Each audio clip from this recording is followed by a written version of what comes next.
Deuteronômio, capítulo 21. Se alguém for encontrado morto no campo, na terra que o Senhor, o seu Deus, dá a vocês para dela tomarem posse, sem que se saiba quem o matou, as autoridades e os juízes sairão e medirão a distância do corpo até as cidades vizinhas. Então, as autoridades da cidade mais próxima do corpo apanharão uma novilha que nunca foi usada no trabalho e sobre a qual nunca foi posto jugo, e a levarão a um vale de terras nunca aradas nem semeadas, e onde haja um ribeiro de águas perenes. Vocês quebrarão o pescoço da novilha.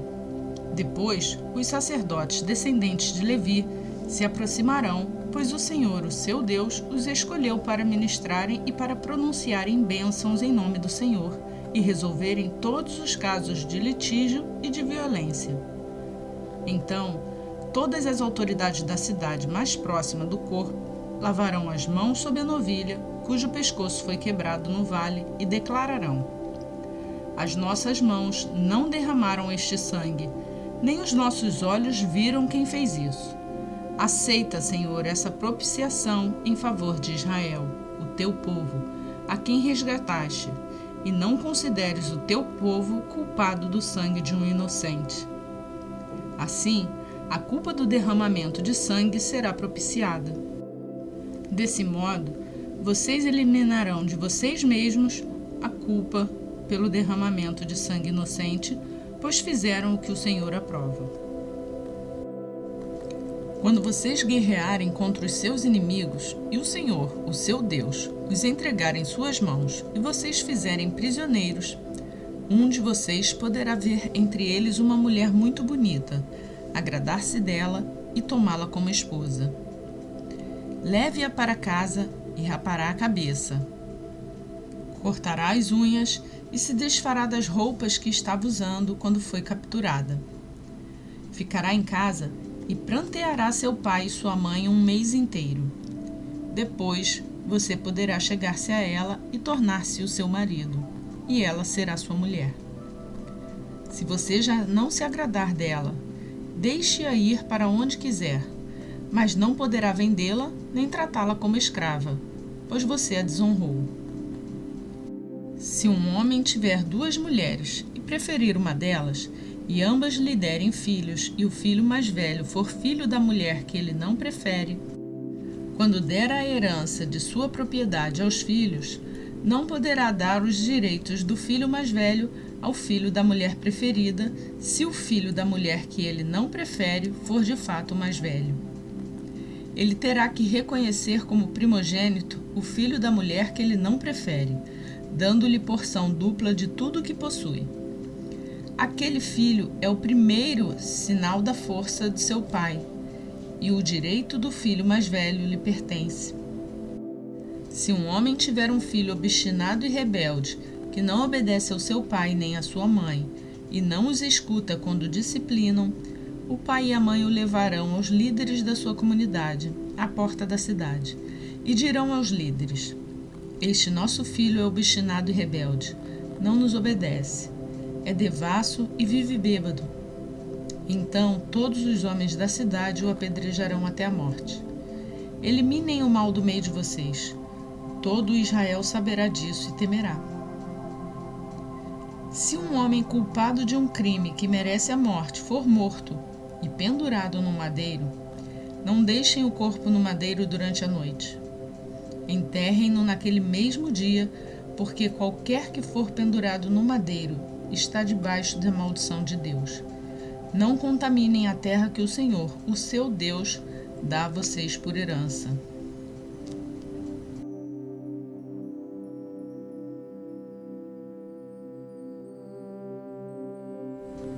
Deuteronômio, capítulo 22.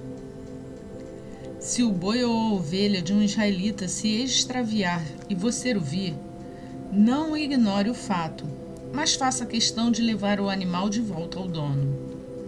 Se este não morar perto de você, ou se você não o conhecer, leve o animal para casa e fique com ele até que o seu compatriota venha procurá-lo e você possa devolvê-lo. Faça o mesmo com o jumento, com a capa e com qualquer coisa perdida que encontrar. Não ignore o fato. Se você vir o jumento ou o boi de um israelita caído no caminho, não o ignore. Ajude-o a pôr o animal em pé. A mulher não usará roupas de homem, e o homem não usará roupas de mulher, pois o Senhor, o seu Deus, tem aversão por todo aquele que assim procede. Se você passar por um ninho de pássaros, numa árvore ou no chão, e a mãe estiver sobre os filhotes ou sobre os ovos, não apanhe a mãe com os filhotes.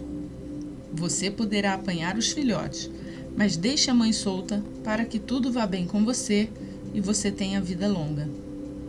Quando você construir uma casa nova, faça um parapeito em torno do terraço, para que não traga sobre a sua casa a culpa pelo derramamento de sangue inocente, caso alguém caia do terraço. Não plante 2 tipos de sementes em sua vinha. Se o fizer, tanto a semente que plantar como o fruto da vinha estarão contaminados. Não are a terra usando um boi e um jumento sob o mesmo jugo. Não use roupas de lã e de linho misturados no mesmo tecido. Faça borlas nas 4 pontas do manto que você usar para cobrir-se. Se um homem casar-se e depois deitar-se com uma mulher, rejeitá-la e falar mal dela e difamá-la, dizendo: casei-me com uma mulher, mas quando me cheguei a ela, descobri que não era virgem. O pai e a mãe da moça trarão aos líderes da cidade, junto à porta, a prova da sua virgindade. Então o pai da moça dirá aos líderes: dei a minha filha em casamento a este homem, mas ele a rejeita. Ele também a difamou e disse: descobri que a sua filha não era virgem, mas aqui está a prova da virgindade da minha filha. Então os pais dela apresentarão a prova aos líderes da cidade, e eles castigarão o homem. Aplicarão a ele a multa de 100 peças de prata, que serão dadas ao pai da moça, pois aquele homem prejudicou a reputação de uma virgem israelita. E ele não poderá divorciar-se dela enquanto viver. Se, contudo, a acusação for verdadeira e não se encontrar prova de virgindade da moça, ela será levada à porta da casa de seu pai, e ali os homens da sua cidade a apedrejarão até a morte. Ela cometeu um ato vergonhoso em Israel, prostituindo-se enquanto estava na casa de seu pai. Eliminem o mal do meio de vocês. Se um homem for surpreendido deitado com a mulher de outro, os 2 terão que morrer, o homem e a mulher com quem se deitou. Eliminem o mal do meio de Israel. Se numa cidade um homem se encontrar com uma jovem prometida em casamento e se deitar com ela, levem os 2 à porta daquela cidade e apedrejem-nos até a morte. A moça, porque estava na cidade e não gritou por socorro, e o homem, porque desonrou a mulher do outro homem. Eliminem o mal do meio de vocês. Se, contudo, um homem encontrar no campo uma jovem prometida em casamento e a forçar, somente o homem morrerá. Não façam nada à moça, pois ela não cometeu pecado algum que mereça a morte. Este caso é semelhante ao daquele que ataca e mata o seu próximo, pois o homem encontrou a moça virgem no campo e, ainda que a jovem prometida em casamento gritasse, ninguém poderia socorrê-la. Se um homem se encontrar com uma moça sem compromisso de casamento e a violentar, e eles forem descobertos, ele pagará ao pai da moça 50 peças de prata e terá que casar-se com a moça, pois a violentou. Jamais poderá divorciar-se dela. Nenhum homem poderá tomar por mulher a mulher do seu pai, pois isso desonraria a cama de seu pai.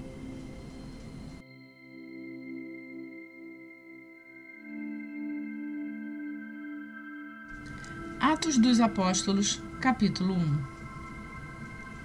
Em meu livro anterior, Teófilo, escrevi a respeito de tudo o que Jesus começou a fazer e ensinar até o dia em que foi levado aos céus, depois de ter dado instruções por meio do Espírito Santo aos apóstolos que havia escolhido.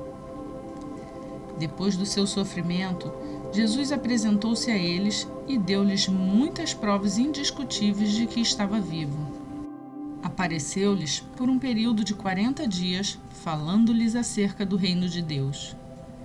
Certa ocasião, enquanto comia com eles, deu-lhes esta ordem: Não saiam de Jerusalém, mas esperem pela promessa de meu Pai, da qual falei a vocês. Pois João batizou com água, mas dentro de poucos dias vocês serão batizados com o Espírito Santo. Então, os que estavam reunidos lhe perguntaram: Senhor, é neste tempo que vais restaurar o reino de Israel? Ele lhes respondeu: Não compete a vocês saber os tempos ou as datas que o Pai estabeleceu pela sua própria autoridade, mas receberão poder quando o Espírito Santo descer sobre vocês e serão minhas testemunhas em Jerusalém, em toda a Judéia e Samaria e até os confins da terra. Tendo dito isto, foi levado às alturas enquanto eles olhavam, e uma nuvem o encobriu da vista deles.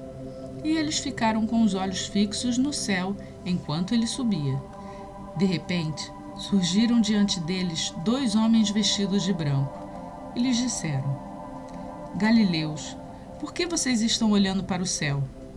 Este mesmo Jesus, que dentre vocês foi elevado aos céus, voltará da mesma forma como o viram subir. Então eles voltaram para Jerusalém, vindo do monte chamado das Oliveiras, que fica perto da cidade, cerca de 1 quilômetro.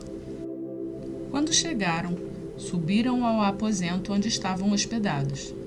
Achavam-se presentes Pedro, João, Tiago e André, Filipe, Tomé, Bartolomeu e Mateus, Tiago, filho de Alfeu, Simão, o Zelote, e Judas, filho de Tiago.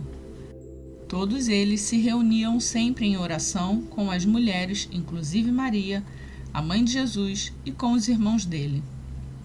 Naqueles dias, Pedro levantou-se entre os irmãos, um grupo de cerca de 120 pessoas, e disse: Irmãos, era necessário que se cumprisse a Escritura que o Espírito Santo predisse por boca de Davi a respeito de Judas, que serviu de guia aos que prenderam Jesus. Ele foi contado como um dos nossos e teve participação nesse ministério. Com a recompensa que recebeu pelo pecado, Judas comprou um campo. Ali caiu de cabeça, seu corpo partiu-se ao meio e suas vísceras se derramaram. Todos em Jerusalém ficaram sabendo disso, de modo que na língua deles esse campo passou a chamar-se Aceldama, isto é, campo de sangue. Porque, prosseguiu Pedro, está escrito no livro de Salmos: Fique deserto o seu lugar e não haja ninguém que nele habite. E ainda, que outro ocupe o seu lugar. Portanto, é necessário que escolhamos um dos homens que estivera conosco durante todo o tempo em que o Senhor Jesus viveu entre nós, desde o batismo de João até o dia em que Jesus foi elevado dentre nós às alturas. É preciso que um deles seja conosco testemunha de sua ressurreição. Então, indicaram 2 nomes: José, chamado Barsabás, também conhecido como Justo, e Matias. Depois oraram: Senhor, tu conheces o coração de todos. Mostra-nos qual destes 2 tens escolhido para assumir este ministério apostólico que Judas abandonou, indo para o lugar que lhe era devido. Então tiraram sortes, e a sorte caiu sobre Matias. Assim, ele foi acrescentado aos 11 apóstolos.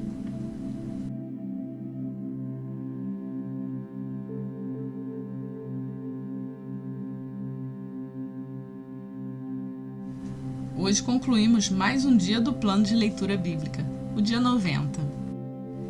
E é muito bom e abençoado ter a companhia de vocês todos os dias, receber o retorno de vocês sobre essa leitura. Tenho tentado fazer o melhor que eu posso, mas se vocês tiverem críticas ou sugestões, pode me mandar. O importante é que esse espaço seja um espaço de conhecimento da Palavra de Deus, da verdade, que é Jesus Cristo, o único caminho. Se você gostou dessa leitura, eu peço para deixar o seu like no vídeo. Hoje iniciamos a leitura de um novo livro E você pode aproveitar a oportunidade para convidar alguém para fazer parte desse projeto. E para quem é novo aqui no canal, se inscreve no canal, clica no sininho para ser avisado todos os dias quando um novo vídeo for postado. Ficamos por aqui. Que Deus abençoe a sua vida. Até amanhã, se assim Ele nos permitir.